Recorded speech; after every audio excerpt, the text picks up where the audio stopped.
Hello, everyone. I'm pleased to have with me today Dr. Stephen Blackwood, who's the founding president of Ralston College, a newly founded university in Savannah, Georgia. Dr. Blackwood was one of the founders of St. George's Youth Net, an educational mentoring program for inner city youth in the North End district of Halifax, Nova Scotia, and was subsequently a teaching fellow in the foundation year program at the University of King's College, which is one of Canada's finest undergraduate institutions. Blackwood hosted and moderated a conversation between Sir Roger Scruton and I at Cambridge University in November of 2018 and moderated the debate Happiness, Capitalism versus Marxism between Slavoj Žižek and I on April 19th, 2019. Dr. Blackwood lectures and specializes in the history of philosophy, especially Boethius. He also hosts the Ralston College podcast, which has featured guests including Douglas Murray, the physicist Freeman Dyson, Andrew Doyle, the online satirist and author, and Theodore Dalrymple, who wrote Our Culture, What's Left of It, among many other books. Oxford University Press published his book, The Consolation of Boethius as Poetic Liturgy in 2015. Welcome, Dr. Blackwood. Stephen, it's really good to see you. Thanks for agreeing to talk to me today. Thanks for having me in, Jordan. It's great to see you again. I think the last time we actually saw each other, I believe, was during the debate with Slavoj Žižek.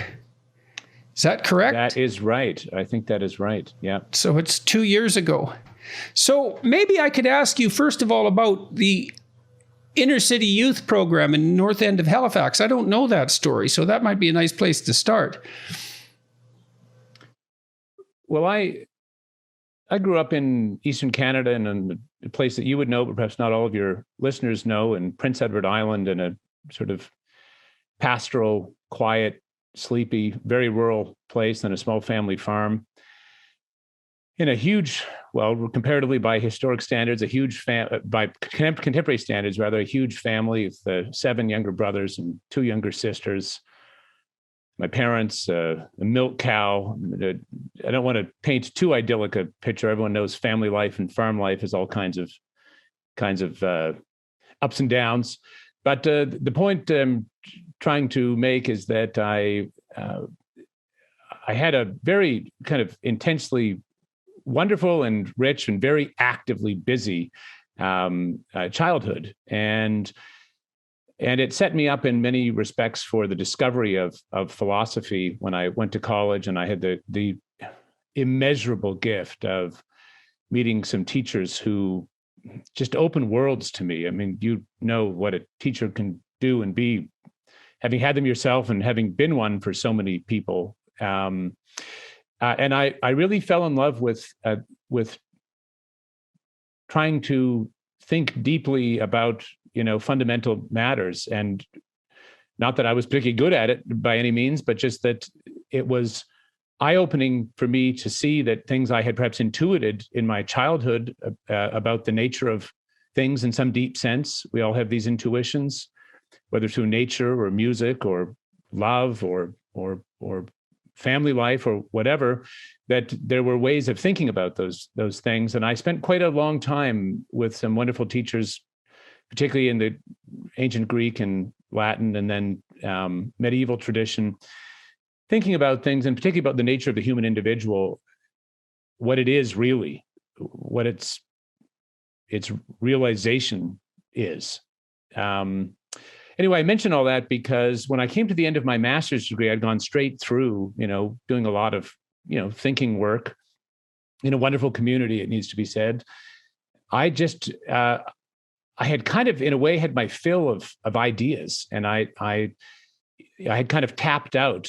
I'd gone as far as I could in the theoretical at that point, and I needed to re-engage in I wouldn't say the real world, but in the more, the world of activity and action. And I had a dear friend and mentor of mine named Gary Thorne, who was the priest at an inner city parish called St. George's Church in Halifax, Nova Scotia. And he had been with others, including one of my sisters, had been working in the inner city, thinking about, which was, I should say, a very rough and highly dysfunctional place. North end of Halifax or was, and in some respects still is, not least because of a absolutely catastrophic civic decision. There was a place in Halifax called Africville, Black community that, though perhaps was not entirely up to contemporary standards in terms of technology and things, was a vibrant place. Duke Ellington had played there. It was a flourishing community. Anyway, the city wanted to build a new bridge, and part of the foundations of the bridge they wanted to put in Africville. So at least it's the story I've understood from my own reading about it. And they uprooted this entire very vibrant community out of the place that had been called Africville and resettled them in pretty dismal inner city housing in the North End. And that was not by any means, I think, the only factor, but a very significant moment in the devastation of a community. And when I was there in the late 90s into early 2000s, mid 90s to early 2000s, there were very many, pretty serious problems, from drug and alcohol abuse to prostitution, devastatedly broken families. And my friend Gary Thorne and others had been thinking about what modest, one doesn't think one can solve these really very serious problems, simply walk out and solve them. They're really hard. But what could the parish, that is, say, this community, do that might be meaningful? And so I was with a group of people involved in setting up a very small, this is a small community, but small youth mentoring and life skills program called St. George's Youth Net. And the idea was to be a kind of network that would help pick these children up when they fell, and to give them, well, our observation, Father Thorne's observation, had been over many years that if you wait until someone has already fallen through the cracks, it's in many respects, and this is a terrible thing to say, I know, but in many respects too late. It is very hard to reach people. Not that it's impossible. I believe in redemption. I believe in the whole possibility of things being turned around right down to the most, tiniest fibers of my being. But the point is that it is very, very hard to do that with someone who's 16 or 17 or 18, already fallen out of, dropped out of school, had a baby, whatever. So we thought about what we could do to expand the horizons of these children and youth of all ages, really, but starting with them as young as school age and working with them. And I won't go on at length about this, but what I learned was a couple of things that are still really, really with me today. The first is that the realization of the individual has to come down at a very fundamental level to the individual. Like, no one else can live your life for you. No one else can kind of come in and just do it for you. That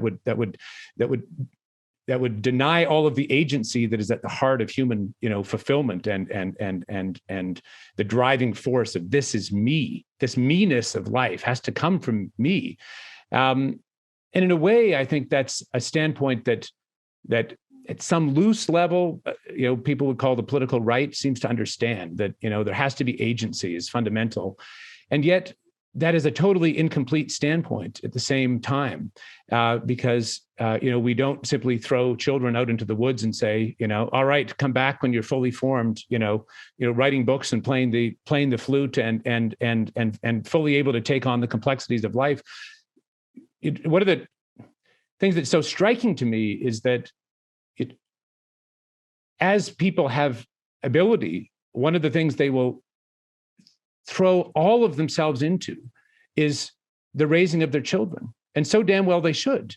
My wife and I have not been blessed with children, unfortunately, but I was, as the eldest of a big family, and having observed in my friends and many others, they will just give everything they can to carefully tend to the development of each individual. And they're not all the same, even in a single family. You can only have 2 children or 3, and they can be very different as day and night. And yet they will give everything they can to these, and so well they should. But what this points to, I think, is a really fundamental question, which is, what are the conditions, the external conditions for human realization? And what we found with these beautiful, often children in very, very, very broken circumstances, is that on the one hand, we had to have high expectations for them and their agency. We had to insist that they be there on time, that they treat others with respect, that they be attentive. And to anything less was to betray their own dignity and potential, what they could become. And yet, on the other hand, we found that we had to move heaven and earth to make those opportunities possible for them. We would go around in the mornings and pick them up at their home because they didn't have people who would get them there on time. And we would make various other kinds of, let's say, accommodations to make things accessible for them. And lastly, I will simply say that, it's not enough just to keep people busy. You have to give them ways that open up their own understanding of themselves. And so we took them wilderness camping. Many of these were kids who'd never been outside of inner city Halifax. We took them to Cape Shitnekto, a beautiful park on the Bay of Fundy, and we spent 3 days, hiking through unbelievably beautiful terrain. And we had music programs and art. Fine art programs, and later on they were teaching them Latin after I left. And the point is that I don't overestimate what good we did for anyone, but insofar as we did any good for them, I think it was in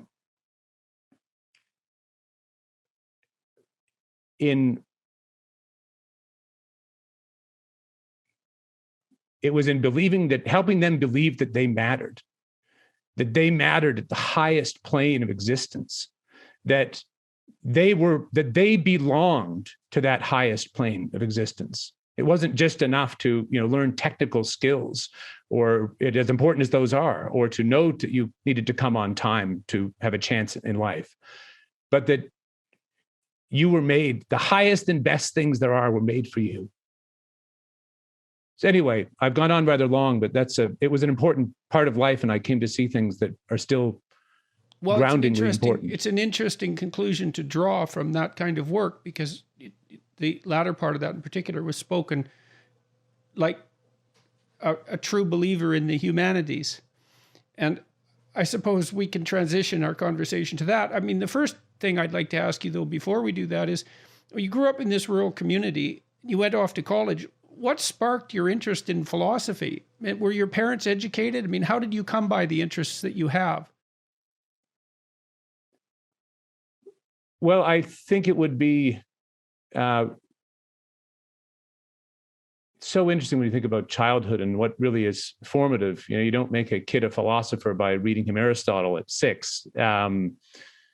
My upbringing, my parents and my siblings were unbelievably important to my sense of the world, to my sense of what a human individual is, to my sense of what's good, to my sense of the possibilities of redemption, and so on and so forth. So I would say, in a very deep way, my earlier childhood opened me up to be able to then later think about things in a more abstract or philosophical register. But, philosophy doesn't exist in a vacuum. I mean, it's not for no reason that, Plato and Aristotle are after Homer, and the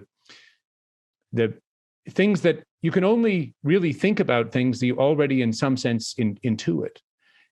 You don't just sort of abstractly go off and, discover things that the deepest thinking is about. You have to already have them in some form. You have a sense of, well, you could take anything. You can take the difficulty of life, or the beauty of a sonnet, or the beauty of nature, or the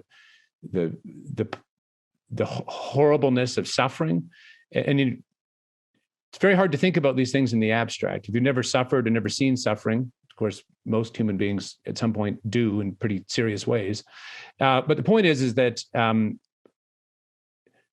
one of the things I think we absolutely need to think about very seriously as a society, and as parents and as educators and so on and so forth, are what are the deep forms, the deep things that shape an individual in such a way as to open up that horizon later in life. And, I know you've done a lot of work on early childhood development and reflected at length on things like play in Piaget and others.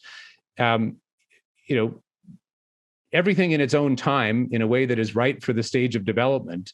But what I'm saying is that I had some very deeply formative encounters with things that I think are of a very, and I think they're not exclusive to me. They're universal human realities.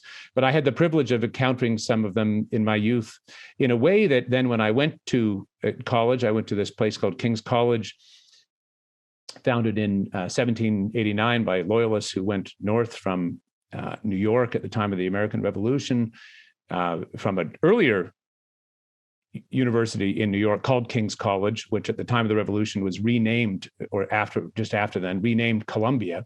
But the Loyalists went to a more northern colony at that time. Of course, this is all pre-Canada, and they set up King's College.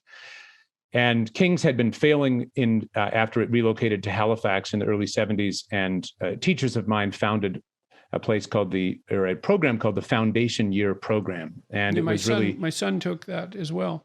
Oh, that's it's right. A great program. So tell us about that.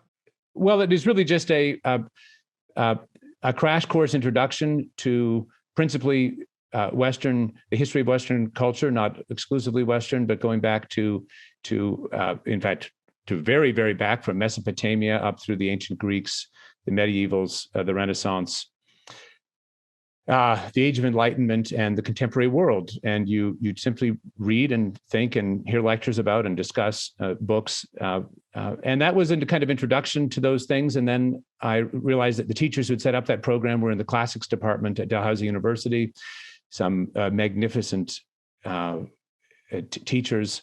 And I spent the next 3 years doing a bachelor's in classics and then a master's there. But that classics department, I should add, was particularly strong in the philosophical, let's say the big ideas that were moving in that period. Not that learning languages and things didn't matter, but they were particularly strong in those careful readings of texts that really can change your life if you attend to them. So I, in my early days of my undergraduate degree, I encountered people who were reading these texts and saying things about them that enabled me to understand the things that I had perhaps intuited when I was younger in a more self-conscious, rationally universal frame, which is, of course, what philosophy is. So I've been thinking while you've been talking about something that I've been writing about, and I've been working on this for a long time. So I'm a behavioral psychologist, and so behavioral psychologists are eminently practical. We tend to break things down to the smallest applicable unit of action, right? So if you're trying to help someone move somewhere better, well, you want to figure out what better is, but then you want to decompose that into actions that are likely to be undertaken, and those might be very, very small actions. And I've been thinking about the question of the meaning of life, and the first objection, I suppose, arose in my mind was an objection to the question itself, because there might not be a meaning in life. There are places where people derive meaning, and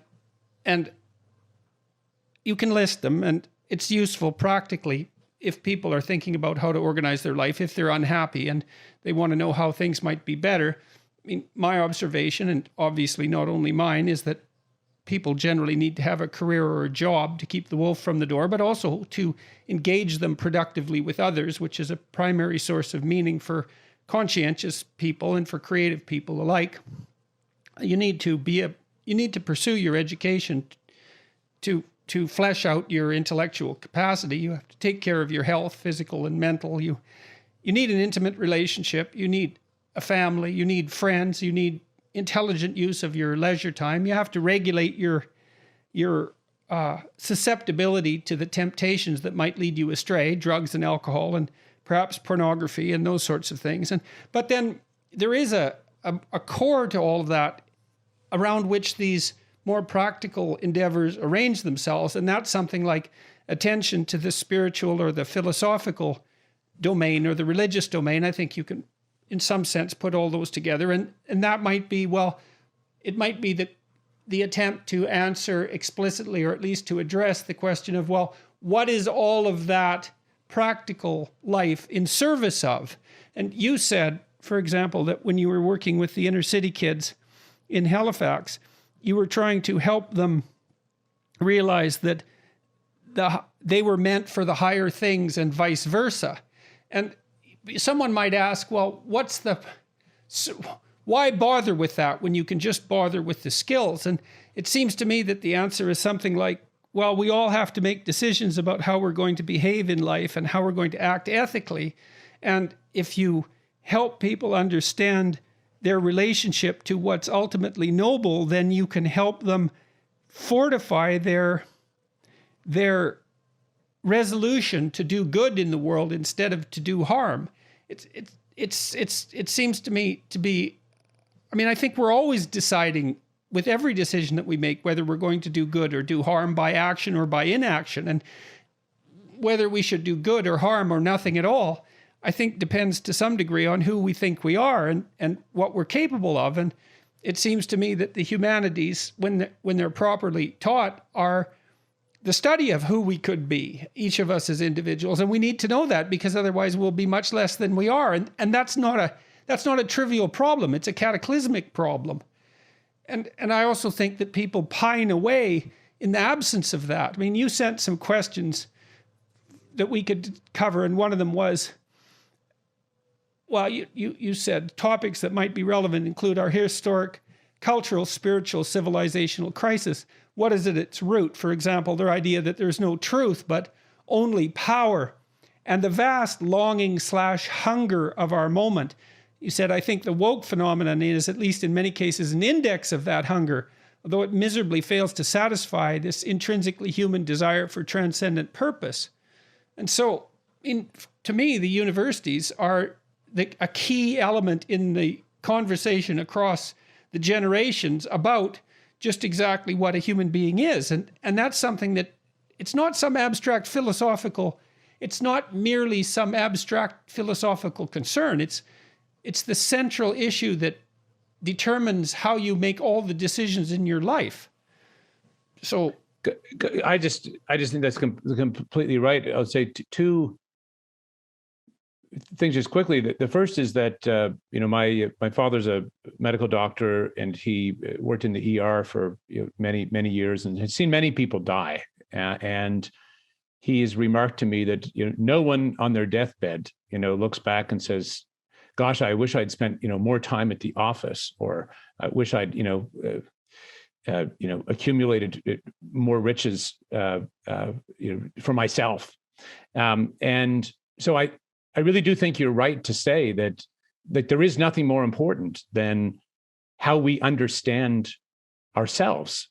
I mean, human life can't be lived for some other end. I mean, you can do all kinds of things for certain ends. I mean, you might work hard to get a qualification in order to get a job, in order to make money, in order to provide a home for your family. But at a certain point, it stops, and it stops. It's not for something else. It's for the lives of these people that I am living, my life, and for the lives of the people that I am seeking to live in relation to. Those are then not for something else. And so the point is that our self-understanding, I mean, you can regard this, you can even look at this, I think, Jordan, from an evolutionary standpoint. I mean, human beings are evolved as creatures that are self-conscious. They are self-understanding. They have self-regard. And this is, you may think that all of the ways in which they regard themselves, or the things in relation to which they understand themselves, whether it's truth or beauty or purpose, you may say all those things are just, constructs of the will to power, which of course is what, the dominant nihilism would have us believe. But and which I do not accept, and which I think we can show to be wrong, very clearly, rationally, philosophically. However, even if you think they are constructs, you still do not escape the fact that human beings are evolved in this way, such that how they understand themselves is absolutely fundamental to their nature. Like, that is what we are as an evolved species. And so any culture that does not enable human beings to understand themselves in a way that they find to be richly meaningful, and I'm not saying meaning is just a construct, but if it does not do that at the end of the day, it has failed its fundamental test. Yes. Yeah. Okay. So now let's go after this power idea, and be okay. So you seem to agree with something that I've also concluded, that what's at the root of our current cultural malaise is this idea that human social institutions, and then also by implication, primary individual motivation, that human institutions are predicated on power. And so the more I've thought about that, the more wrong it seems to me to be. And I've also been thinking about truth and lies some more. And, there are those lies that you tell when you just skirt the truth a bit. So they're maybe the ones that are most easy to get away with, and often most effective, but not always, but often most effective because maybe they work the best. You take a truth and you bend it a little bit, and that's still a lie. But then there are statements that are antithetical to the truth. They're anti-truth lies. And I think that the idea that human social institutions, especially the functional social institutions of the West, that they're predicated on the drive to power, I think that's an anti-truth. So let's see if we can take that apart a little bit. I mean, the first question might be, well, what exactly is the definition of power? Who's making these claims, and what's the definition of power, and why are they making the claims? So let's start with who's making the claim that our social institutions are predicated on power. Well, it does seem to me to be a claim that comes pretty fundamentally out of the academy. I mean, one of my constant refrains is that the academy, the university that is upstream of absolutely everything else. Culture, policy, politics, art and architecture, family life, media, just go down on through the list. And I think that these narratives or frameworks are proceeding fundamentally out of certain forms of really 19th and 20th century philosophical critiques, many of which were important and even necessary and illuminating in their original form, but which have been made into very reductive, totalizing forms of seeing the world. And so is it reasonable, do you think, I've talked about postmodern neo-Marxism, and of course people who are critical of the way I think point out that, well, postmodernism hypothetically is predicated on the idea that all grand narratives are to be questioned, which you would assume would include the grand Marxist narrative, which presumes that the most appropriate way to view human history and human social institutions is by positing the existence of an oppressor class economically and a subordinate class economically, the bourgeoisie and the proletariat. And so that's the fundamental analytic lens through which Marxists approach the world, that those who have because they've taken from those who have not. And that the implication there is the fundamental animating principle of our social structures is exploitation for the benefit of the few. And then, of course, this is my view anyways, when Marxism became untenable ethically as an explicit philosophy in the late 1960s as a consequence of the revelation of the absolute catastrophe that the Maoists and the Stalinists had made of China and the Soviet Union, respectively, that postmodernism transformed Marxism into something that was more palatable on the surface, but that proclaimed that, well, it wasn't exactly economics that was exploitation that was at the root of things. It was just exploitation in general. It was the manifestation of the power drive, let's say, that keeps people who are in positions of power above the rest and who have at their disposal the means of compelling those people to do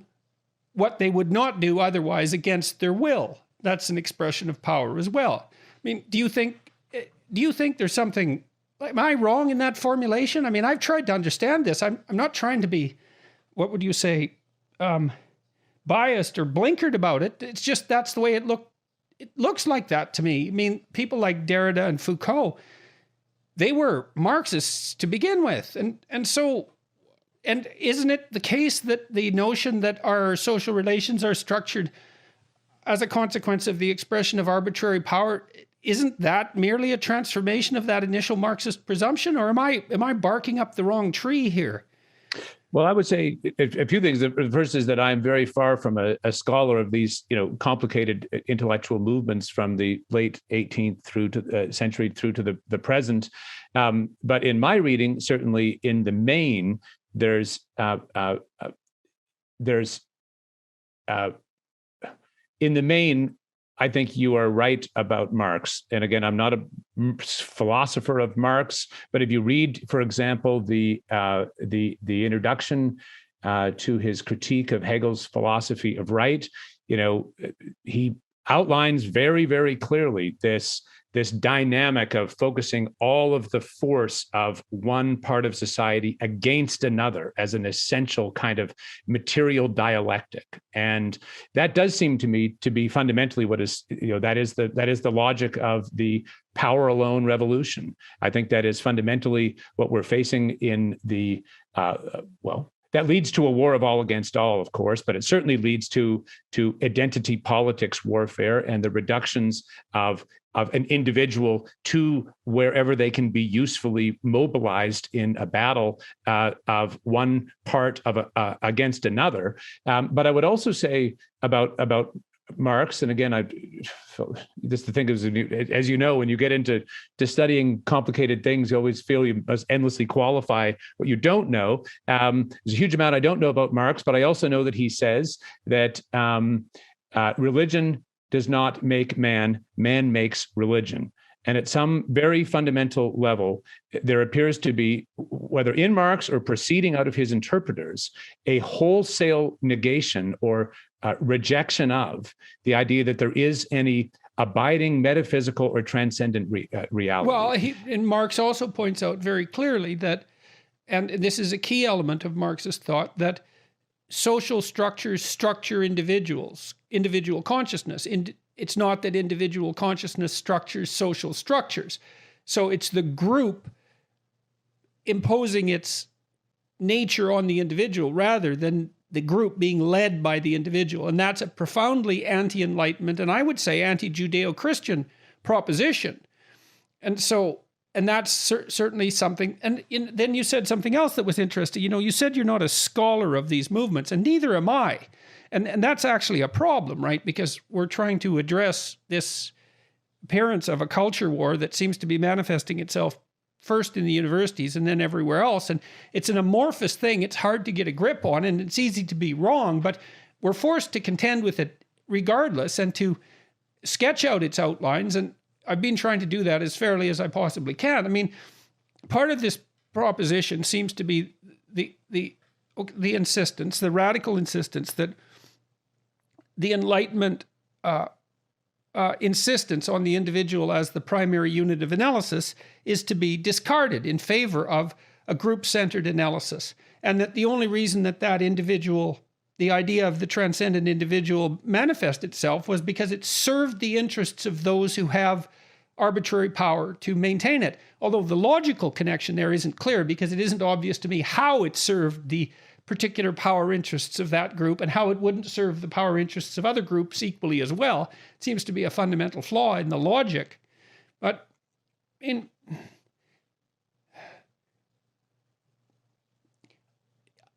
I've been thinking about my own experience with social institutions and my knowledge of how people develop as well as how children develop. And the first thing, or part of that, is that all the developmental literature suggests that the use of aggression, which is what you'd expect to be developed if power was the fundamental organizing principle of social institutions, you'd expect that aggressive children would do better than non-aggressive children.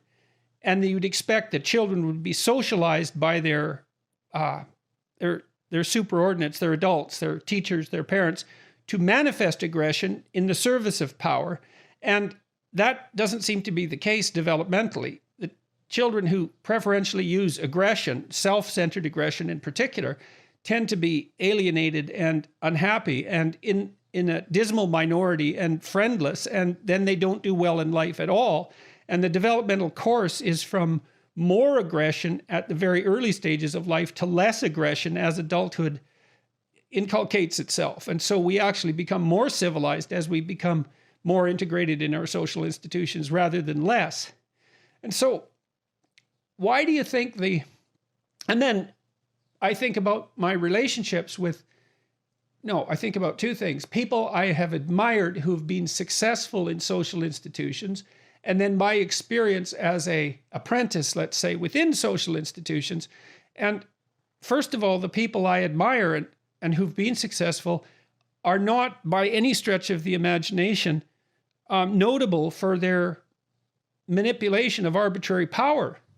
Quite the contrary, the people that I've met who are particularly admirable have done everything they possibly can in their positions of authority and competence to open the door to advancement to people around them, to facilitate their cooperation, to work with them genuinely in a manner that increases the probability that both of them will succeed. And they've also taken extreme pleasure in the development of their subordinates, so to speak. And then I thought, well, how is it that our culture has got so bloody warped that we don't notice that, you talked about the importance of family in your upbringing, and you speak of your family with great affection. I mean, why don't we believe that the central patriarchal spirit is properly constituted as benevolent father rather than as tyrannical, power-mad, exploiter? Because I don't see that people who are tyrannical, power-mad exploiters actually do that well in our social institutions. And it also seems to me that it's a primary pleasure to open the door to people who have ability but less opportunity. Like it's a fundamental motivational pleasure for that to occur. And I think it's integrally related with the pleasure that people take in fatherhood. Yeah, and I think that's completely right, and I think it needs to be said. Well, a couple of things. The first is that this rich view of the individual as really mattering, as being connected intrinsically to to reality itself. Face en face de Dieu is one phrase that the French give us. Face to face with God. But you see this in the ancient Greeks. You see this all throughout you see this developing in all sorts of ways throughout the institutions and philosophical, artistic movements of Western culture. I'm not saying not in other cultures, just that this is the tradition I know and am to some level a scholar of. But the point I want to make twofold. First, that these ideas of the individual way predate the Enlightenment, and in many respects, the Enlightenment itself is, though responsible for many of our clarifications around these things, has also left us with many problems that we're, I think, going to have to face, or we're finished, really, fundamentally. But the second thing I want to say is that it's not that thinking about power is not important. I mean, there are very few things in the entire record of human beings thinking about what it means to be a human being, which is essentially what the humanities are, right? I mean, it's just the record of other people thinking about human experience throughout time, whether it's art or philosophy or theology or logic or architecture. I mean, these are the record of the ways in which people have grappled with what the human being is. That's all the humanities are fundamentally. But at the heart of that, and there are few things more that occupy more bandwidth in that whole long arc of reflection than how one restrains the individual's own solipsism. It's the individual's own will to power, the individual's own, closed loop of the self against everything else, which it turns out, in this rich tradition of reflection, is an extremely bad thing for the individual to do, because it alienates. Because that it's short-sighted, and it actually runs See, this is the problem with positing that the drive to power is the central animating principle, and to make a fundamental critique that might be expressed in such terms as systemic racism, let's say. I mean, that the drive to power and deceit, perhaps in the service of power, is best viewed as an aberration to the central tendency. A powerful aberration, and certainly the source of all the fundamental corruption of the central tendency, but it's not to be confused with the central tendency itself, which is more like properly construed, and I think that this is perhaps the central message of the Old Testament, properly construed as something like a benevolent father. I mean, the Greeks had their metaphysical reality too. I spoke with an author this week and a professor of classics at Boston University. The author is Brian Marescu, who wrote a book called The Immortality Key, and he was talking about the Eleusinian mysteries and the saturation of Greek culture in this underlying metaphysical religious reality that was manifested in the Eleusinian mysteries and in the Dionysian tradition as well. We talked a little bit about the transformation of the Dionysian into the Christian as a consequence of the union of Greek society and Jewish society. Out of that comes Christianity and this new conception of man as akin to divinity in some sense, or a recreation of that idea. I'm fumbling for words here, but I'm trying to get a picture of the central animating spirit, because what we're pushing out of the universities is the idea that we're fundamentally motivated by group-centered tyranny. And I don't believe that to be the case. I don't think that that's what good people are motivated by. And I don't think that bad people are particularly successful in our social institutions. I think that's an unbelievably cynical and dangerous way of looking at history. And it's also a way of looking at history that demolishes your own motivation, because if the central animating tendency of our social institutions is the expression of tyrannical power, then that's the defining characteristic of your own ambition. But if your own ambition is to develop yourself as a noble being who has a broad purview and who finds fundamental pleasure in serving the higher good, well, that's a whole different story. And the story is the critical thing here. And that's what the universities are supposed to be transmitting, is that central story. And if we're wrong about this, we're going to tear things down. Yeah. Well, I don't think we need to say we're going to. I think in many respects we have already. Now, you were going to critique the Enlightenment. Well, I think we have already very deeply deconstructed many of the forms of life and culture that actually mediate the individual's agency and deeper realization. And we were saying a minute ago that if you look at things simply from the standpoint of power and you analyze individuals by that, I mean, the paradox is that if you tend only to your own power, you are a disaster. You are a disaster as a human being. You are a disaster in relation to others. You end up wildly unhappy and unfulfilled. I mean, that is simply a fact. It's the path downward. In every level. It's not like you can be an individually successful psychopath exploiting everyone and end up hedonically advantaged without suffering. That isn't how it works. I've never seen that happen. I don't believe it's possible. And so I can't understand why we've bought the idea that power is the central animating principle. Like, what the hell?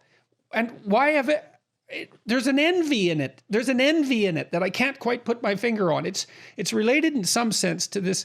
I've noticed that in the universities, whenever I worked with business people, for example, a lot of my peers would become upset with me.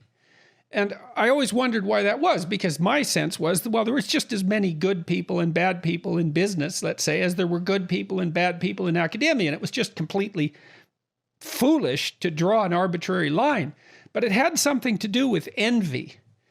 And I was talking to Paul Rossi, the New York teacher who got nailed for standing up against the importation of critical race theory, let's say, into the private schools in New York.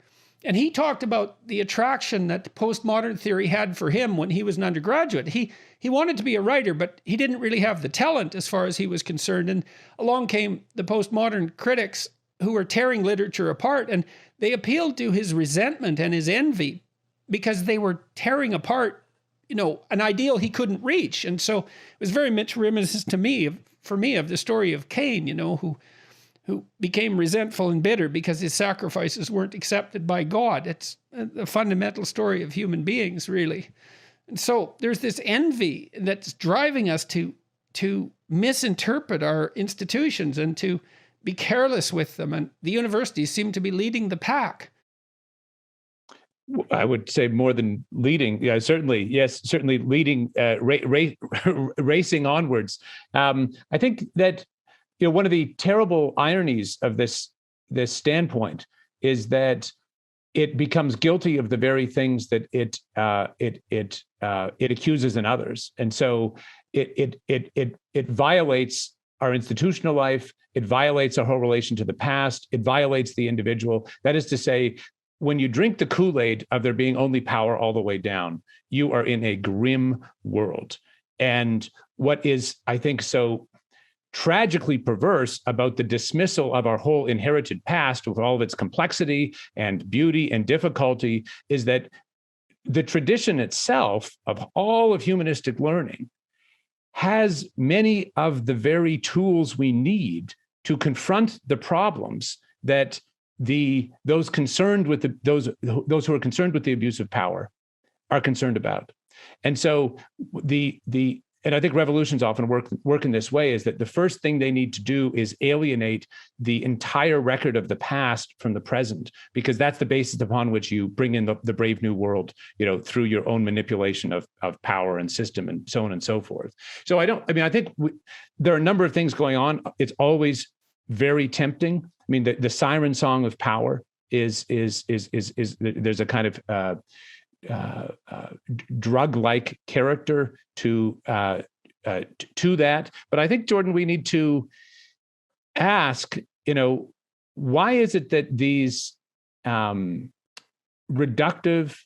inadequate, manifestly ahistorical, irrational, utterly, low-grade kinds of analysis have become so dominant?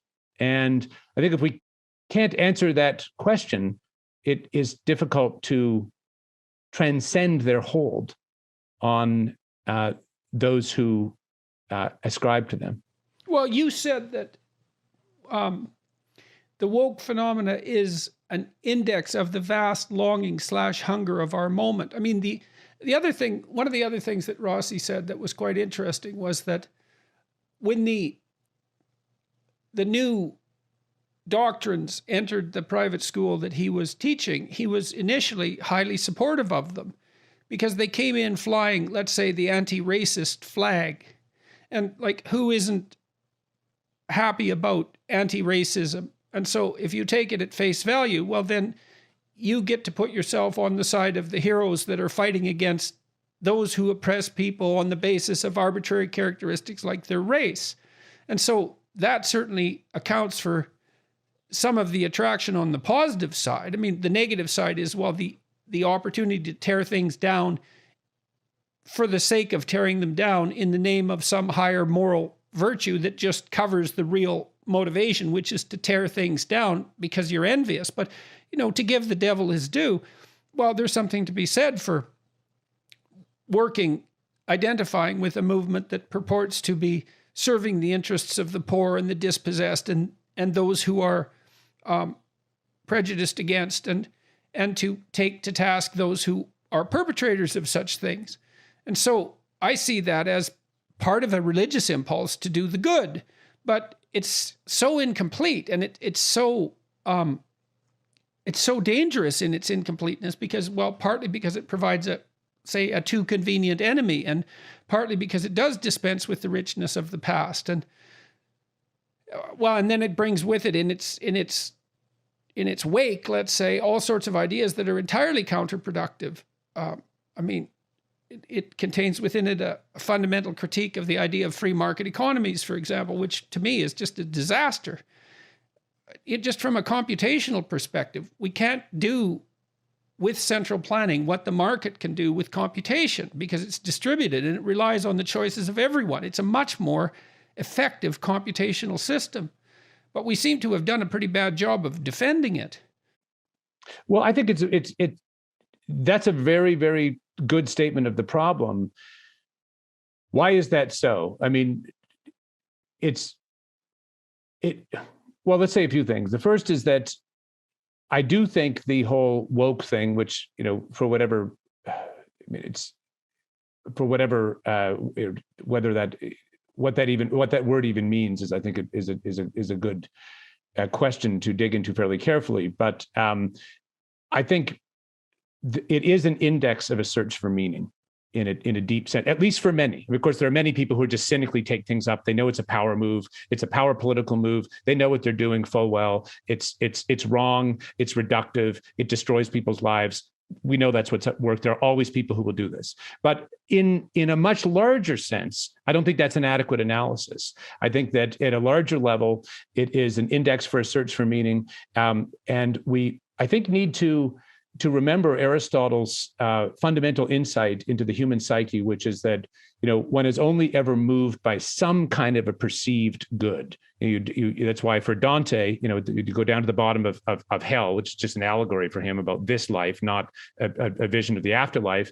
Things are frozen. There's no movement at all because the good of intellect, or even any perceived good, however limitedly or obscurely perceived, is gone. It's just frozen.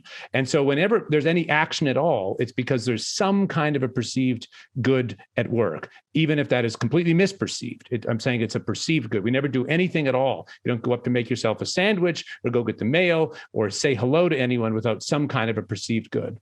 So the second thing I would say is that I think we need to think of times when there is a significant, therefore, we need to think about times when there is a significant amount of momentum behind something. It could be National Socialism in the 20s and 30s in Germany. It could be the movement to Scottish independence in our own day. It could be the so-called woke movement, Black Lives Matter, whatever lens we want to look at this from. We need to really honestly ask ourselves the question: what is moving in this?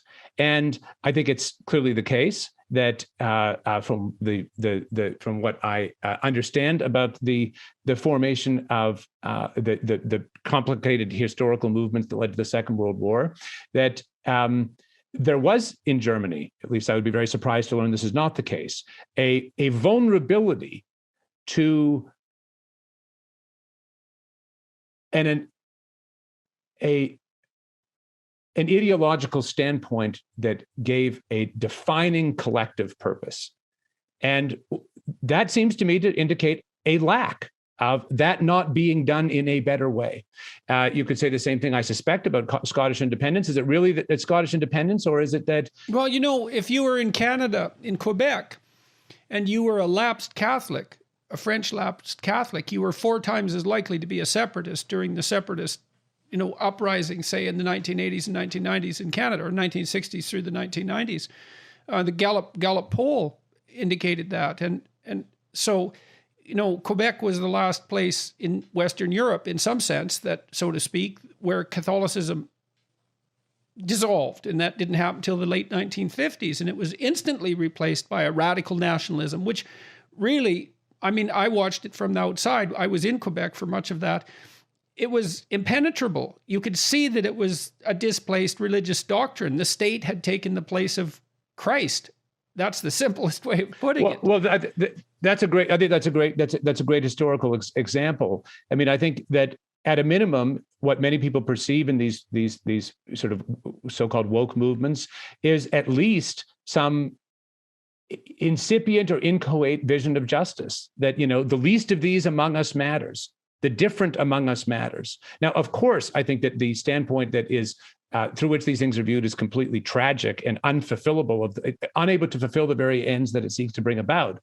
But you know, the conservatives and, you know, free market lovers and all these people very often lament the fact. They say, why is it that, you know, this, we call it the left, call it whatever you want, seems to beat us on the moral argument every time, despite the fact that we know that our systems and the ideas that we espouse historically have been shown to be superior to the very values that the so-called left is beating us at. And I think that this does raise the fact that it, you know, I've been reading Tupi's wonderful coffee table book. I know you had a wonderful conversation with him recently about, you know, how much better everything is getting. In absolute terms, yeah. In absolute terms. And, you know, this is a wonderful, it's a very important book. These are wonderful achievements. We should all rejoice and absolutely, you know, face them and be glad for them and the things that they will make possible. But it is also very interesting to note, you know, what is not in Tupi. I mean, there's no talk about beauty. There's no talk about architecture. There's no talk about cultural achievement. There's no talk about, let's put it this way, there is no talk about many of the things that are most fundamental to the meaning in human life. And that's not to degrade or denigrate the achievements that are being spoken about there, but it is rather to say that if your metric for human flourishing is, do we have enough to eat, and are we not getting rained on? And, you know, you go through these lists of kind of fundamentally material things, all of which are fundamentally important. And not only because they're material, because there's also a spiritual dimension to those things for human beings. But the point I'm making is that you see the same thing in Steven Pinker's work, like the blank slate. I hope I've got this right, because I've read a couple of Pinker's books. But one of the things, so he thinks very much like Tupi thinks, and he wrote the Better Angels of Our Nature, if I remember correctly, as well, showing that human aggression has decreased substantially over the last number of centuries. But all of the qualities of humanity that you describe are sort of, they're parsed off near the end of the book into a single chapter, as if they're just secondary side effects of some more profound rationality, let's say. And it's the rationality that's concentrating on material well-being. And I don't have anything against material well-being and the elimination of privation, but there is, and it's interesting that you make that comment about Tupi's work, is that the spiritual dimension, it's like the list of what should be attended to have a meaningful life that I listed at the beginning of our talk. At the end, I capped that off with some attention to be paid for the spiritual or moral or religious element of life to bring everything together. And that narrow focus on material well-being, necessary though it is, does seem to lack there's something in it that's missing, that's absolutely fundamental, that if it's missing, undermines the whole project, or appears to.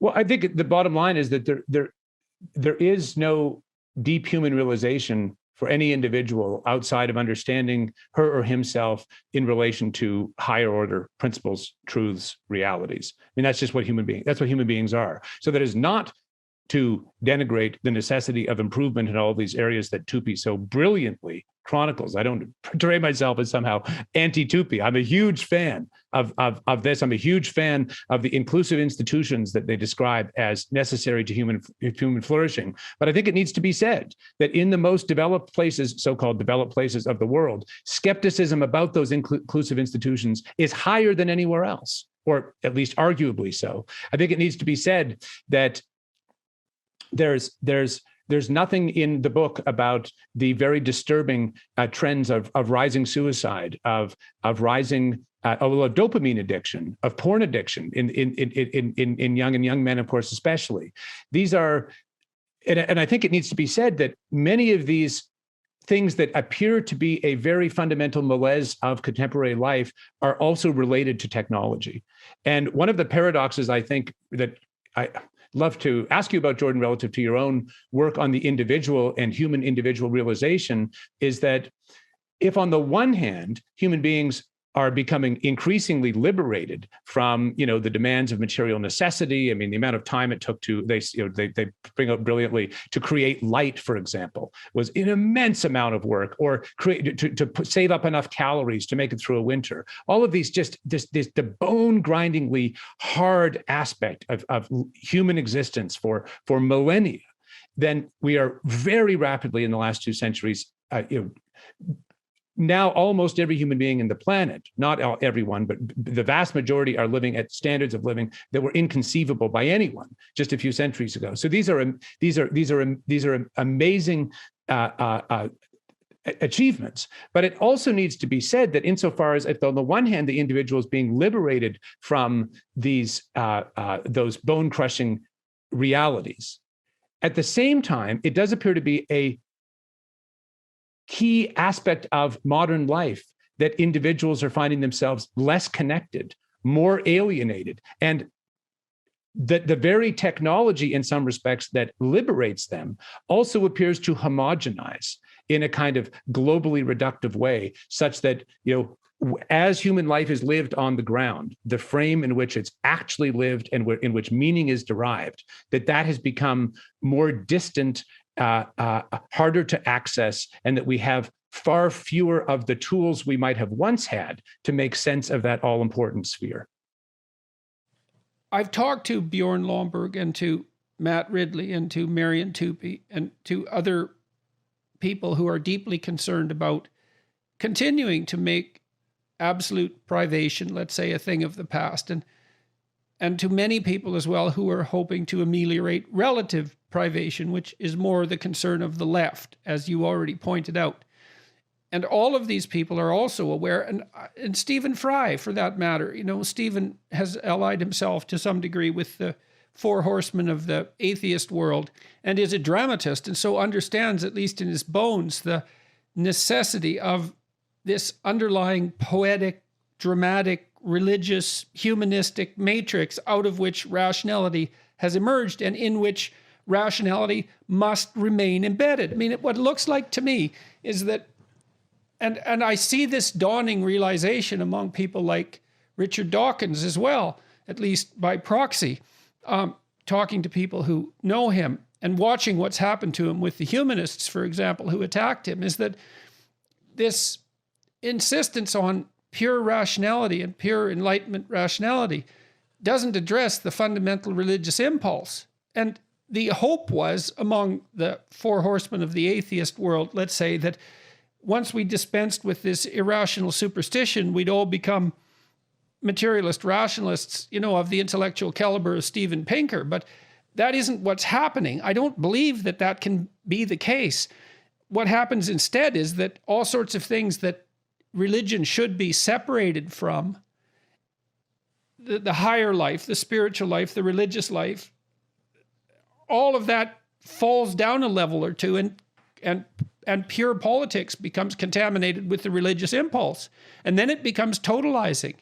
And that looks like a catastrophe. And so it seems to me that we need to pull up the spiritual domain again, to parse it off as a separate field of what?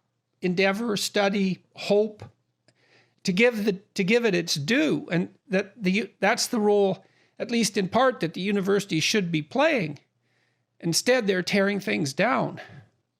Yeah, and I think it needs to be said. These technology is an amazing tool. That's what it is. It is a tool. It does not have a moral value in itself. There's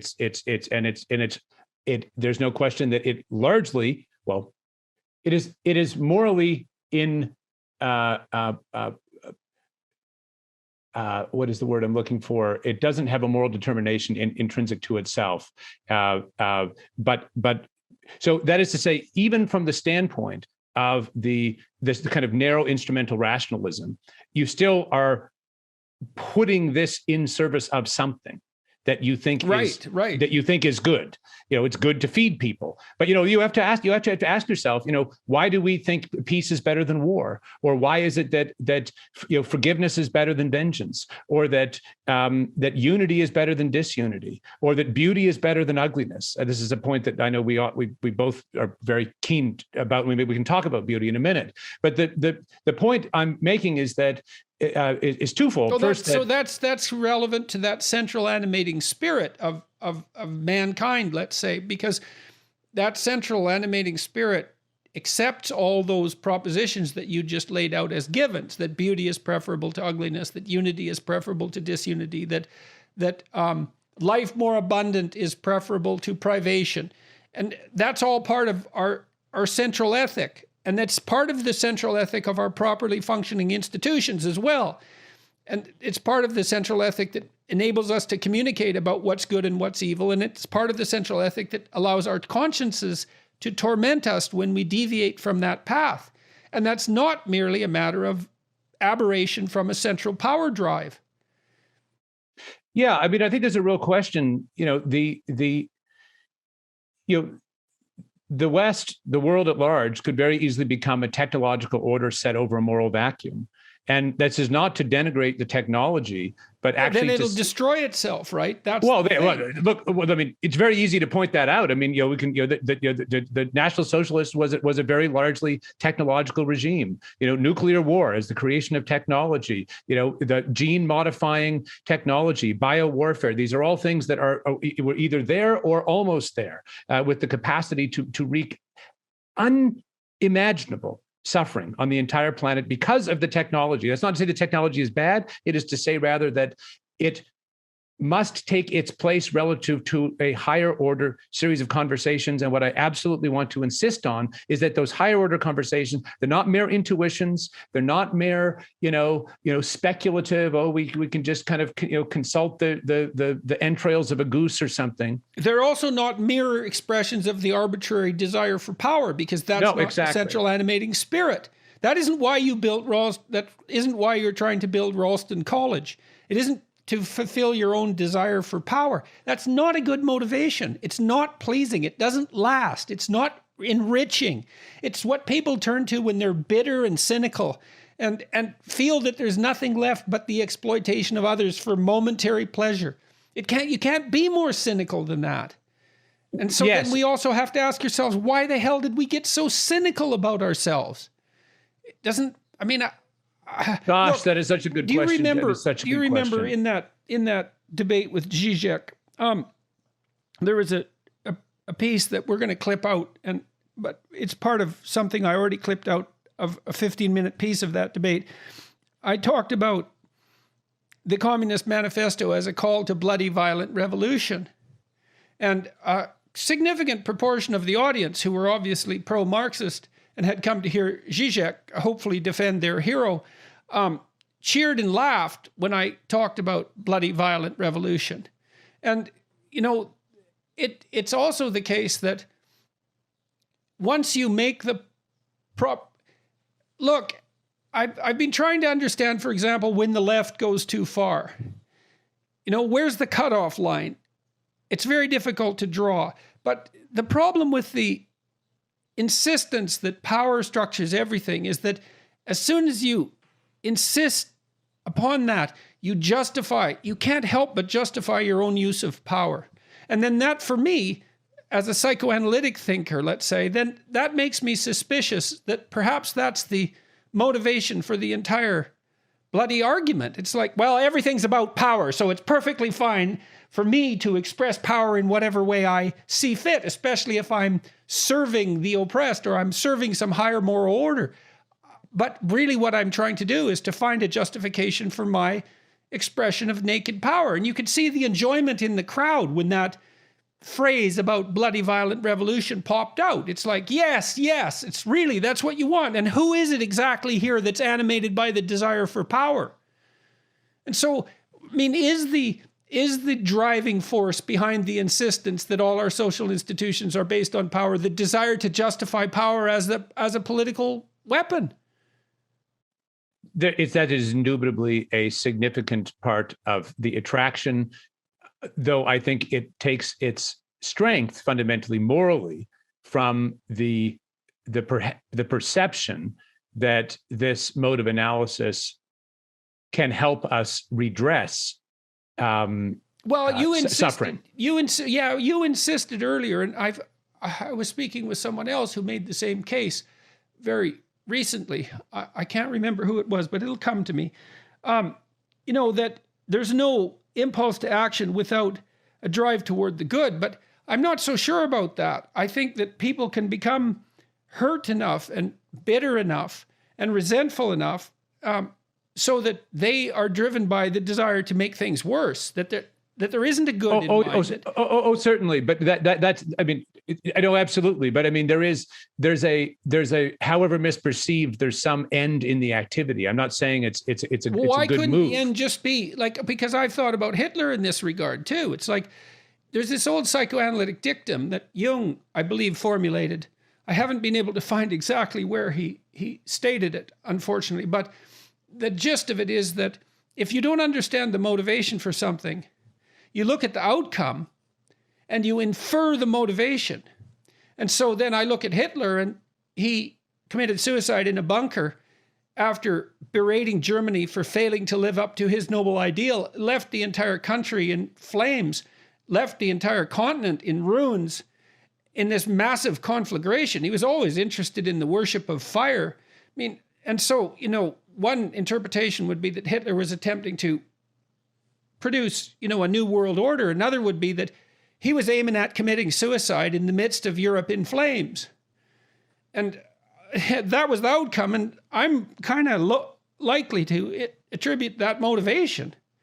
You could think about it as a warped attempt to pursue the good, in the form of, let's say, an extreme nationalism and the binding of a tribe.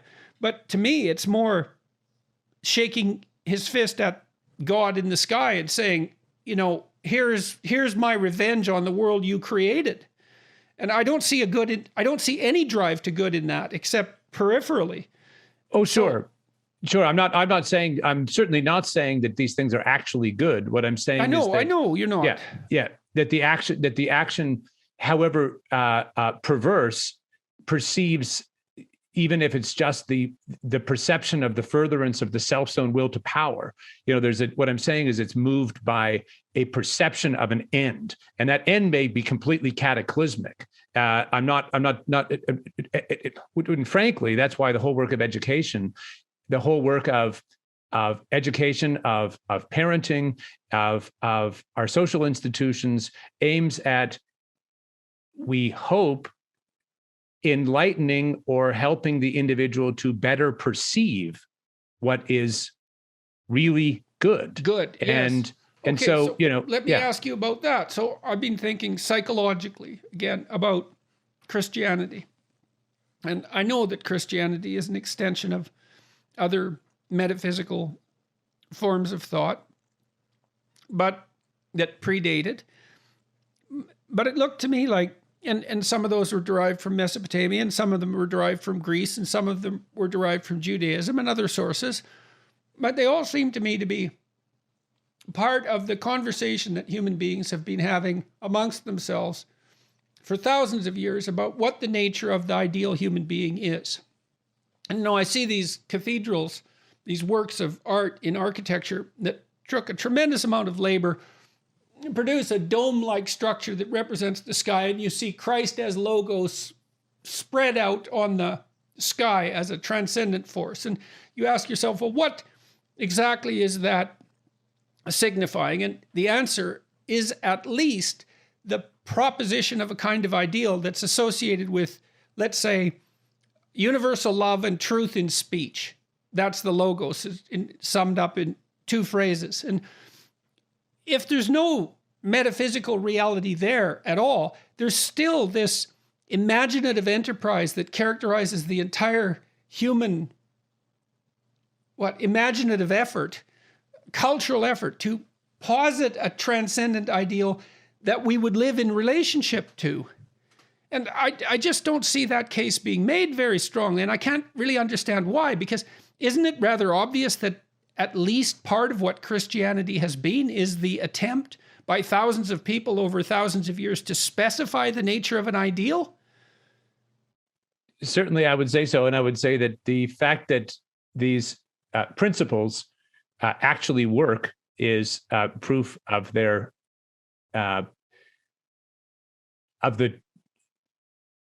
proof of there being true accounts of what the nature of the real is.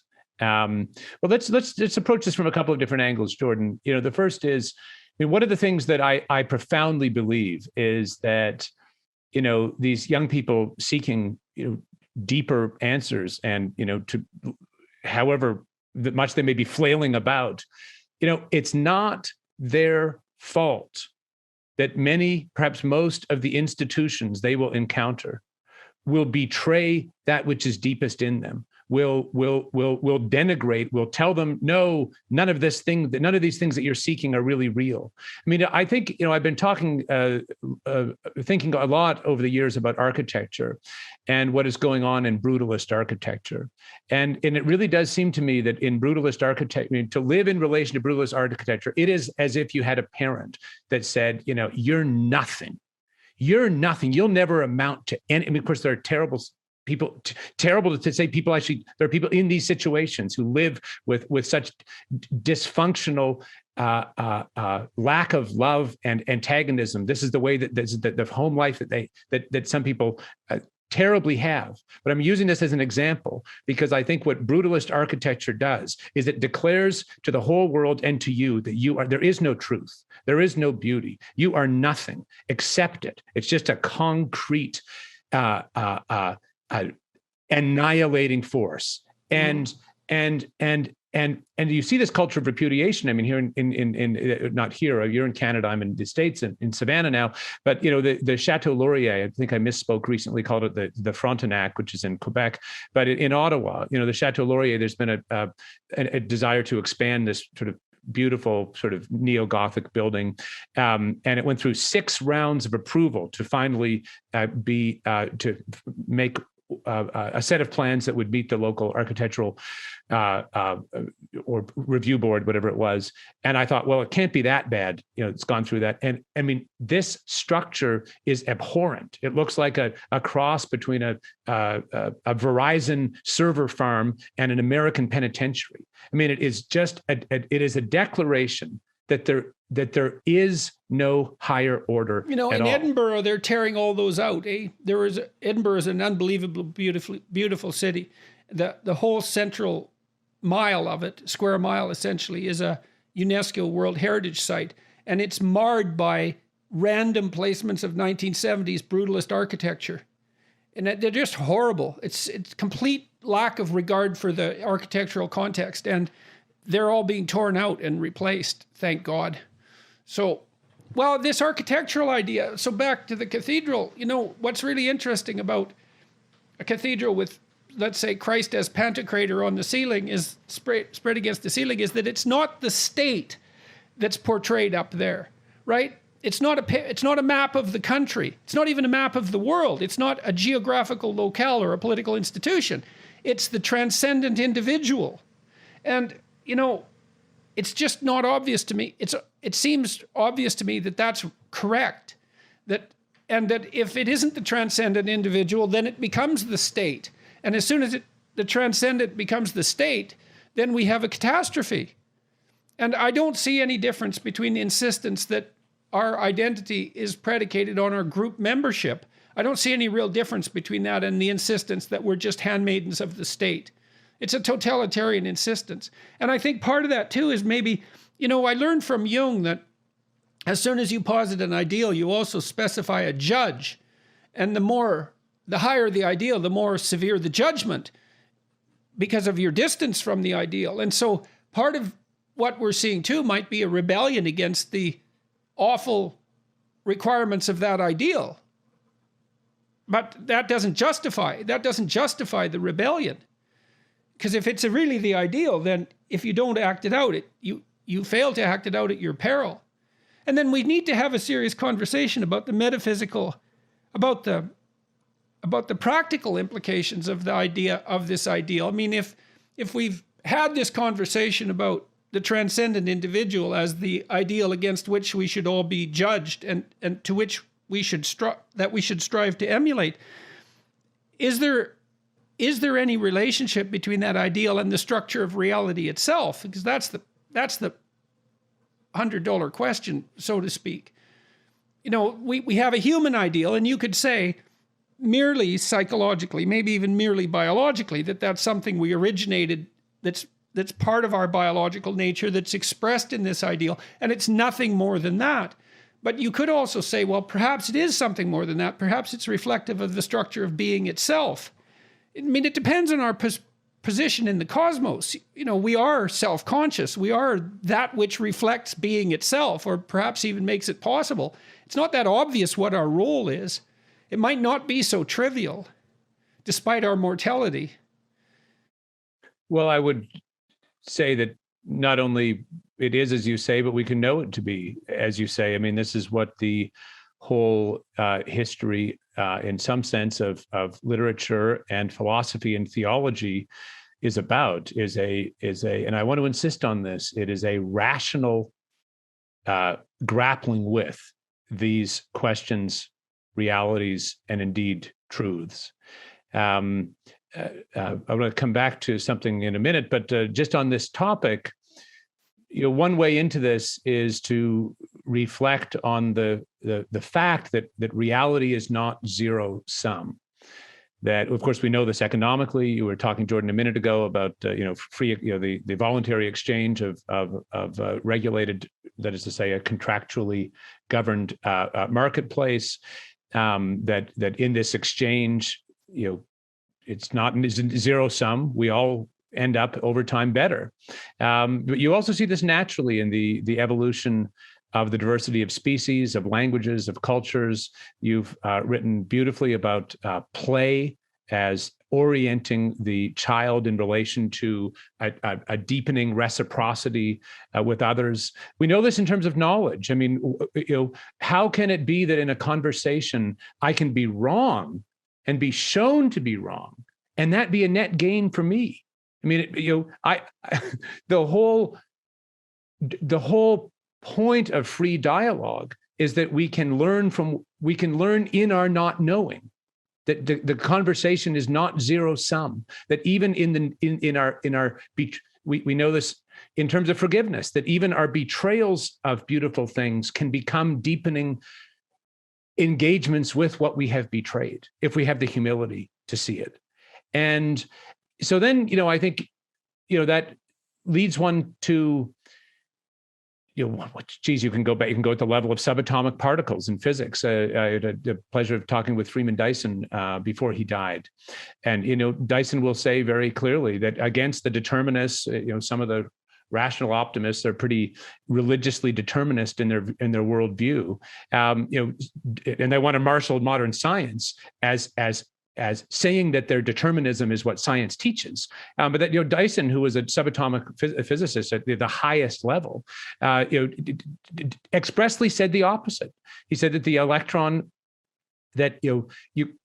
essentially he says that the electron is free, that consciousness is not an epiphenomenon, that at the very most detailed level of subatomic particles, things are not determinist. And the reason I want to go all the way down to that level is because you can go down to the lowest level of resolution, then you can back up to the higher level and see that there is a non-zero sum nature to what is real. And then you have to ask yourself, is it good to live in relation to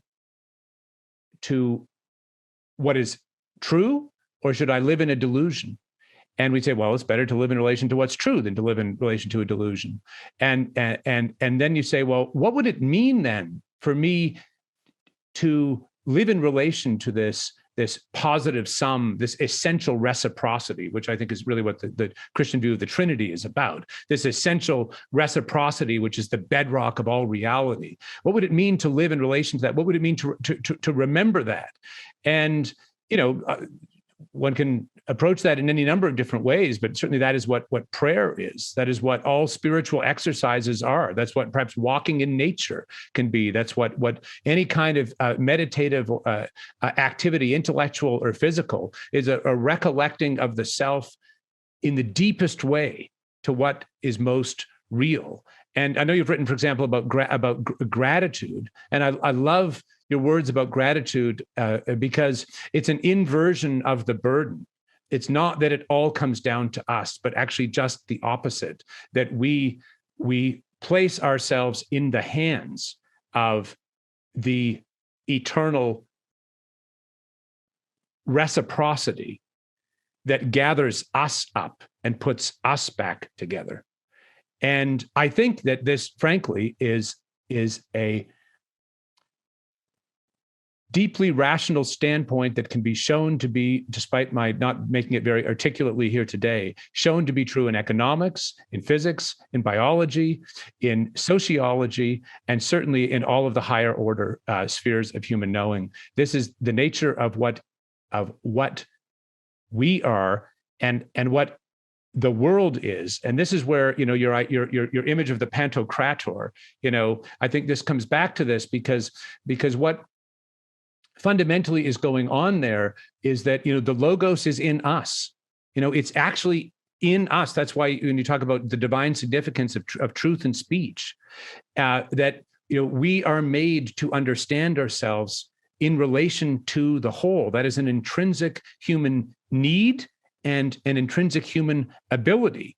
And I think that this is where my life is about trying to, in whatever small way I can, open. If the nihilists darken the horizon and close off in the way that brutalist architecture does, close off what we're allowed to become and understand ourselves as, then I think the work of our time is to open it back up. And that is really what the humanities are fundamentally about. You can go back to, one of the things I despise about the current structure of the academy is it acts as though, these things are just for the few. But, you think about, Homer. I mean, Homer was the mode of educating the Greeks for, 1,000 years. The Pantheon was right there on the highest hill where everyone could see it. Same with Gothic architecture. J.S. Bach, perhaps the greatest musician who ever lived, was a parish church musician. Anyone, I presume, could walk in the doors and listen to his cantatas. I mean, Dickens, when Dickens wrote, I've heard recently, people would line the docks to wait to see what was the next, what was the next installment of Dickens. And so what I think, most fundamentally is that the antidote to the spiritual crisis, civilizational, cultural crisis we're living in is really fundamentally simple in it. At least it's what we can state it as, and that is to open the horizon again, to turn the lights back on. And what that means is to turn them on so that individuals can better come to understand themselves in relation to these higher order realities in the image of which they are made and in relation to which their fundamental realization essentially depends. So there's critiques of, let's say, thought in relationship to the ideal, the Freudian critique of religious structure, that it's infantile. And perhaps that's a consequence of the hypothesis of the divine afterlife that awaits us all. Freud regarded that as an infantile response to the reality of death. And then there's the Marxist criticism that religion only serves power and it's the opiate of the masses. But it's striking to me how poorly the alternative position has been defended, given its unbelievable power. I mean, look, we all seem to recognize within ourselves that we have moral culpability, as far as I can tell, because I've never met anyone who hasn't tortured themselves to a tremendous degree as a consequence of their own perceived inadequacies in relationship to the ideal. I see that people take the deepest pleasure that's possible in life in the facilitation of the development of others. I don't believe that. I believe that's wisdom to notice that, to say, well, it isn't the service to my momentary desires for pleasure or even comfort, for that matter, where I'm going to find the deepest significance, life-sustaining significance that keeps me away from nihilistic hell and the desire to destroy and hurt. It's going to be something like service to the greater good, and primarily in the form of, well, other people and their longest possible term interests, and that we have not only a divine responsibility to do that, but a divine capacity to do that, that if not manifested, cripples us spiritually and physically, for that matter. And I mean, the ultimate significance of that remains unknowable, but I don't see any logical flaws in the proposition. I mean, I looked at the manner in which the Mesopotamians built their savior, Marduk. Marduk has eyes all the way around his head, and he speaks magic words. The cosmos comes into being and disappears as a consequence of his utterances. And like, there's this sense emerging in Mesopotamia as the consequence of the aggregation of all these cultures that the highest order being is extraordinarily attentive, hence the all-encircling eyes, and is capable of the deepest and most profound speech. And that's not a realization that's in any means trivial. The Mesopotamians had wars between all of their representations of their gods. And what they elevated to the highest position was this all-seeing, truth-speaking capacity that also went forward and confronted chaos and built the world as a consequence. And the influence of that set of ideas, or the derivation from the same set of ideas for the Jewish conception of Yahweh, is quite clear. And you see the same thing emerging in Greece with the building of a pantheon of gods and the proposition that something occupies the apex, something Apollonian or something of that nature. And then you see that revolution take place with the dawn of Christianity and the insistence that there's something fundamental about consciousness and spoken and the spoken truth that is constitutive of reality. And you ask yourself, well, do you believe that? And the answer is, well, you treat people like you believe that because you hold them responsible for the consequences of their utterances, and you judge their character on the basis of what they say, and on whether or not they act out what they say. And so we hold each other to these standards with everything that we do, and we berate ourselves when we don't live up to them. And I don't understand how it is that we can be said not to believe it.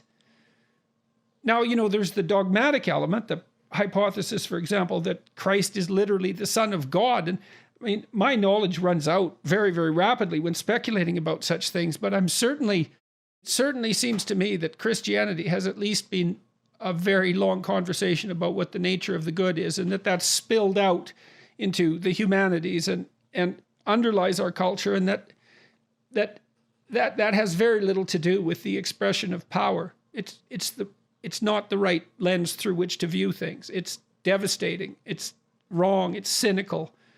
And I think it appeals to envy and the desire to tear down. Well, I think that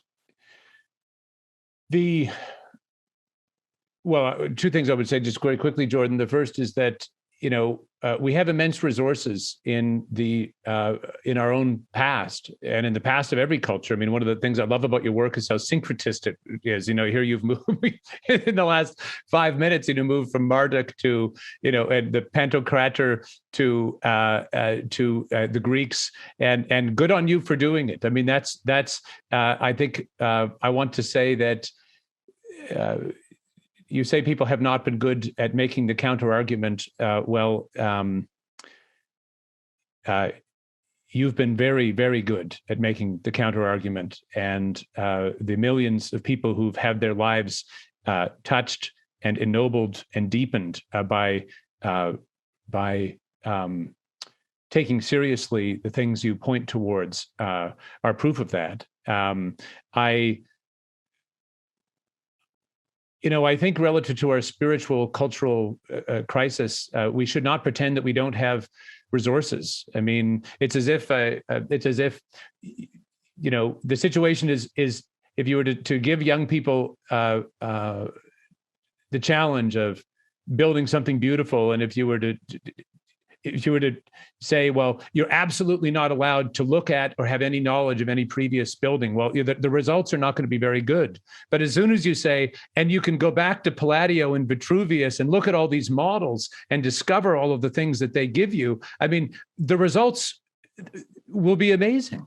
And so I want to drive towards a kind of optimism, not rooted in kind of silly blindness about the depth of our problems, but rather in the nature of what is most real, and the whole treasure house of tools. It's like we have these spotlights from the past to help us understand ourselves and the world around us, in philosophy and religion and literature and architecture and in art and painting and music. I mean, for God's sakes, I mean, we've got an unspeakable treasure house here. And it may be that as we dig into that, we see that we uncover ourselves more and understand ourselves more adequately. I want to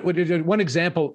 For example, I think one thing that I live in a very beautiful city in historic Savannah, and I live on the edge of a just absolutely stunning civic space park called Forsyth Park. I hope you can come and see it someday. There's a beautiful fountain in the middle of it, and it has these oak trees, these live oaks that were planted by people long dead now. These oaks of 1 to 2 to even 300 years old. And I not infrequently see young couples coming to stand in front of one of the biggest oak inside the park proper to get married. They stand there with the justice of the peace and exchange simple vows. And I think we have to ask ourselves, what in the hell is going on there? And it seems to me, very beautiful and in a way very simple. It's that they wish that their vows, they're aspiring to be to each other in some way as the oak tree, as able to live up to the love that they are called to. And they want to instantiate that by that's why they return to the garden and the tree in the center. Yes. And act out Adam and Eve. Yes. Reborn. Yes. But there's a related point I would make, and that is that we are not starting fatherless in the regeneration. I mean, I absolutely know. I'm the president of Ralston College. If the father's nothing but a tyrant. Yes. Well, that's the thing. We can't. Yes. We got to stop thinking that way. The father isn't a tyrant. Yes. This is what's so sad. I mean, I've been in enough cities with you to have been very touched at the people coming up to you, and I know you almost invariably get emotional when you discuss what it means to you to have people come and thank you for your work. What I am so struck by in those experiences and in the people who come increasingly to us at Ralston College is, we had a young man drive all the way from Utah without telling us in the hope of just meeting someone here. Had someone move to Savannah, a former military young man, without telling us. And the question is, what is going on there? These young people who turn to us are not animated by the culture wars fundamentally. They are already seeking out higher order realities. They want to give themselves to rebuilding things in a beautiful and fundamental way. And I think we need to remember, we must absolutely not buy the line that the revolutionaries want to force down our throats, which is that, the whole past is wicked and terrible, and there's nothing of value there at all. Because once we do that, we have cut ourselves off from the very sources of the regeneration. It's not that we return to the past. You can't return to the past. But it's like my image of trying to build beautiful buildings without any access to anything that's ever been built before. And so what I really think is a big problem is, and this is in so-called conservatism, is I think, deeply fraught with this problem, is that we subordinate ourselves to the current narratives, to the idea that there is no truth but only power, to the evisceration of our institutional life, rather than take a contradistinctively positive standpoint, which, if I can say to you, this is what I think fundamentally is at work in your work, is opening up a way for individuals to more deeply understand themselves and the world around them, in transformatively beautiful and difficult ways. Why do you stress architecture? That seems to have a particular meaning for you.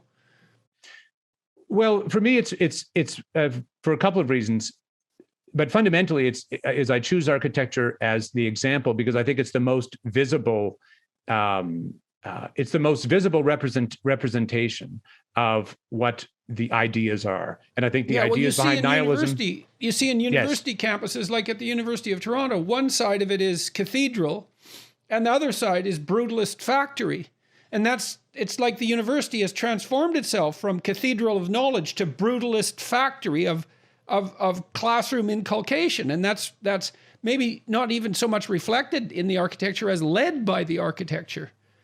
Yes, it's not that I think architecture is alone enough. I choose it really only for two reasons. The first is that I think it's the clearest way into what the worldview is. I mean, I'm a philosopher. We can talk about nihilism and the negation of higher order goods and what those goods are. But that's not the language that most immediately rings with people. But if you show them a brutalist building, they get it. That's where those ideas lead. Whereas when you look at the great cathedrals or even just a well-balanced, simple town hall, I mean, my ancestors, like I was born in Alberta and grew up there until I was 8 years old, as you did in Alberta. And my Ukrainian ancestors, I mean, they lived in very, very humble homes. Many of them lived in essentially dirt shacks until they could build the next generation the next year, and they were extremely simple homes. And you can see recreations of these elementary forms of architecture, but they are beautiful. I mean, the idea that somehow beauty is a rarefied thing that only those who are wealthy have access to, and that's just completely wrong. One of the most beautiful buildings I ever saw was a day laborer's cottage from the 17th century in the Netherlands. And so the point I'm making is that architecture matters both because it's a symbol of what the closing down of the horizon is, and conversely, a symbol of what opening up of the horizon looks like. I mean, if you live in a place with a beautiful building, that building becomes a means of understanding yourself. In some sense, that building is yours, and it elevates and opens you up. The proportions of the building, the symmetry, that becomes a way of your becoming proportioned or understanding yourself as within those. Now, I don't think by any means architecture is sufficient. I think, in fact, it's even subsidiary to higher order things, whether it's educational, religious, civic, political, familial. I mean, the turning on of the lights again, the opening up of the horizon needs to happen, in my view, at every level, in every domain of our culture. And architecture is just one example to help us understand both what the closed or open horizon is and an instance of a domain that is urgently in need, given our epidemic of ugliness, urgently in need of being reopened again. What's your vision for Ralston College, architecturally speaking? Well, we are we're living in Ralston College in Savannah, and so far as we have and will have in-person programs here, our endeavor is to repurpose historic buildings in the historic core in order to make this sublimely beautiful historic downtown the campus, rather than to build anew. Now, if we, for example, were to have $100 million and build a new campus in some beautiful place, we would really simply, I think, want for that to be in coherent conversation with the history of collegiate architecture. But as I say, fundamentally, we we chose Savannah actually because it is a sublimely beautiful place, and because the natural and architectural beauty, we think, is a powerful analog to the discovery of the intellectual riches of the classroom. Can I ask you where the project is in its current state of development? Certainly. I would perhaps say just by introduction that our analysis and the need for founding new institutions is directly related to the things we've just been speaking about, the cultural, spiritual crisis, the upstream influence of the university over everything else, the fact that it is the epicenter of, at very best, unhelpful, at worst, downright toxic forms of ideology that spread through anything and everything, that is catastrophically beset with high costs, low value, and so on and so forth. But our analysis is simply that there is huge demand in young people for alternatives, people who are seeking alternatives to the indoctrination and activism and fraudulent low value of the academy. I mean, I think your own work has shown this about as clearly as anything else historically ever has, that it's a mistake to concede your new book, you write about the need for creative dynamism in relation to our institutions. And it seems to me we're in a moment, not only in which that is urgently necessary, but also eminently possible if we have only the courage to do it. So what I would say is a few things. The first is that Ralston College has really four fundamental commitments. First, to seek the truth with courage. Second, to apprehend beauty in all of its forms. Third, to the freedom of speech and thought that are the conditions of those pursuits. And finally, to the friendship or even fellowship that is the context for all of these pursuits. And what's become clear to us, Jordan, over the years is it's been a long runway. It's not easy getting a college going. Anyone who thinks that you need to go off and fight in a war in order to undertake something really hard of value can call me up and we'll have a talk about other things, other projects that may be very, very difficult to bring into the world, but necessary and beautiful. What's become clear to us in these years of development, which we're sort of at the end of as we now are launching our first programs and first degree, is that Ralston College has a double vocation, both on the one hand to be a reinvention of the academy, a place for in-person degrees, a new model for the university that can, we hope, be pretty radically disruptive, not just because we're going to change everything, but we hope that it will lead to many other people doing new and different and more beautiful and more adequate and perhaps cheaper and faster, but above all, just more important and higher value things in the space of higher education. So on the one hand, to be a reinvention of the academy, a reinvention and a revival of the academy, and on that side, we've received our degree granting powers from the state of Georgia. We expect to launch our first degree this autumn. In what? This first degree will be a master's in the humanities, so it will be a pretty intensive boot camp in thinking about the big ideas, tracing them and their development through history, which we think is important both as a revival of those forms of life and thought and culture, but also because we think they are as it were, the key to opening up the depths of the self for the students themselves. It's not that every human, if I can't play the piano, it's not that every, you talked about resentment earlier, it's not that every human being should have to play the piano like Martha Argerich or Glenn Gould from your current town of Toronto.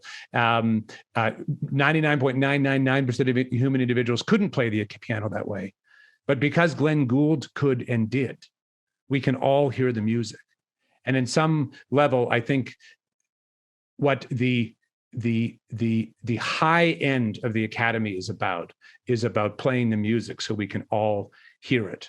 And so on the one hand, it's the reinvention of the academy in a degree form. But on the other hand, the second side of this double vocation is to be a kind of platform of humanistic inquiry for anyone, anywhere, who wishes to engage with the riches of the humanistic tradition, who wishes to seek the truth with courage, who wishes to ask the fundamental human questions that every human being must face about truth and beauty and forgiveness and love and suffering. I put a reading list online of 100 books. It's at jordanbpeterson.com under books for those who might be interested in. People are buying those books like mad and reading them. And it does really seem to me that, if you can open up access to people to these great ideas and provide them with a pathway, that there's all sorts of people who are more than willing to tread down that pathway as rapidly as possible. And so, I'd be interested as we progress in this conversation at some other point to know in more detail what it is that you're planning. But I would like to ask right now, how do you envision opening up the humanities to a broader range of people? What are you going to do that's different, or what are you hoping to do that's different? Well, there's in one sense, it's gosh, we have to confront the fact that the universities have, in many respects, I'm not a catastrophist. And there are many wonderful people teaching in many, institutions around the world. It's not like it's just all bad all the time everywhere. But I think, and I clarify things because I don't want to be perceived as a catastrophist. While I say that, the universities have, by and large, fundamentally forgotten, if not betrayed, their fundamental value proposition. Well, what's happened to enrollment in the humanities over the last 20 years? My understanding is that it's plummeted. Yes, of course, it's dropping from everything I read. But I think we can look at this at a higher level of resolution, or a higher level of, if we zoom out a bit, I think we can say that when people, the average person anywhere in the world, when they are looking to make sense of their lives, whether it's suffering or loss or cancer or joy or sorrow or whatever, that the place they do not look for answers to those questions is to the university, by and large. And I think this tells us we're living in a historic moment in which the institutions that are meant to have those questions at their heart are no longer tending to them in any fundamentally visible way. And so do you think that's true of the church as well? Definitely. Again, with exceptions here and there and so forth, but I think at least in my experience, I can't speak for other religious traditions. I think that in many respects, not as a catastrophist, but in many respects, the various denominations of the Christian religion have lost their way in a way that is similar to the humanities having lost their way. And what I want to, just really insist upon is that, of course, Jordan, that there are certain kinds of intellectual activity or intellectual domains, let's say, string theory, or the highest and hardest questions in philosophy that are not fundamentally very easily accessible to anyone unless they have gone through years of apprenticeship to be able to encounter those questions. However, the vast amount of humanistic inquiry, of art and music and literature and architecture and so on and so forth throughout virtually every humanistic domain are not only accessible to, but are made for the enjoyment and illumination of human beings everywhere and anywhere. And I had a very moving experience with someone who's quite close to me in my extended family, who never really finished high school and who is very intelligent person. I hasten to add, not that intelligence should be any kind of marker of value as a human being. It is not. But we were in London, and my wife and I were suggesting we should go to Shakespeare's Globe and spend some, go watch a Shakespearean play.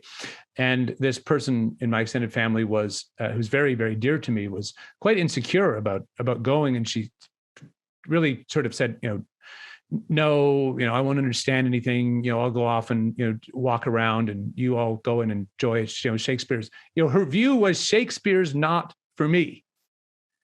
But we insisted, and she came along, and it was a play I had never had seen before. And here I had my, PhD and whatever. And by the intermission, I am not exaggerating to say she knew far more about what was happening in the play than I did. And what I want to insist, Jordan, is that, the great high watermarks of the humanities, whether it's Bach or Matisse or the Gothic cathedrals or Homer, or just go on and down through the list of all of it, they are made for everyone. And so the question is, how do you open them up? Well, damn it, we're going to do everything we can to open them up however we can. You're one of our great examples of how you open things up. You think about them, you try and share them in a medium that seems right for a certain audience, and you can't do everything to everyone all the time. There are some things that you can do in the internet, and some things you can't do in the internet. Some things you can do in person in a weekend. Some things take a whole year. But the point is that by and large, the internet gives us the opportunity, and modern travel gives us the opportunity of gathering people either virtually or in person, totally extraterritorially to the university. Why should the university have to be the place that these things are done or encountered? Most of your work, though I know you were formed and shaped in the university, the vast amount of your work that has reached large audiences is not taking place in the university. And so I think or that's where the university has moved. Yes, truly conceived. The university is as a community of those who pursue the truth. It's like Israel is those who struggle with God, and the university is those who struggle with the truth. Yes, exactly. So, I would say that we think that there is enormous opportunity. We have a partnership now with a global online learning platform called FutureLearn, which grew out of the Open University in the United Kingdom with, I think it's 15 million users in 200 countries. Our first courses will go up on FutureLearn, open access, available to anyone, anywhere with an internet connection. There's no credit. There's no, you're not getting a degree. We're just trying to share these things as widely as we can. The first course will be Tony Daniels, AKA Theodore Dalrymple, I know some of whose books are on your reading list, on Johnson's Rasselas, which is going to be a wonderful course. Andrew Doyle is doing a course on Shakespeare's Titus Andronicus, and so on and so forth. We'd love to have you join this initiative at some point if you're able and interested. The point is that we live in actually very exciting times from the standpoint of the sharing of information freely at low cost through the internet. And that's not that, we should be internet ideologues as if everything meaningful in life can be done on the internet. It cannot be.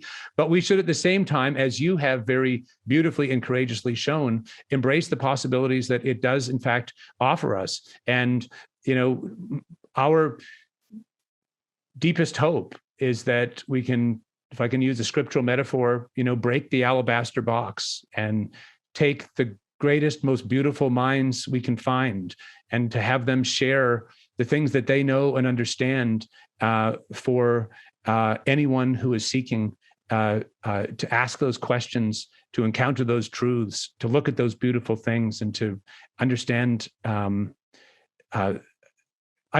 themselves more truly and love others more fully. It's in a way a very simple endeavor, but we, I think, have to insist that we ought not to be captive to the closed horizon that would tell us, it's too late, it's not possible. The very hunger, the deafening hunger around us is a sign that at a minimum, we can try to give what we can to those who seek it. That's a really good place to stop. Thanks very much for talking with me today, Stephen. And best of luck with your initiative. And thank you very much for the conversation. Thank you, Jordan, for having me.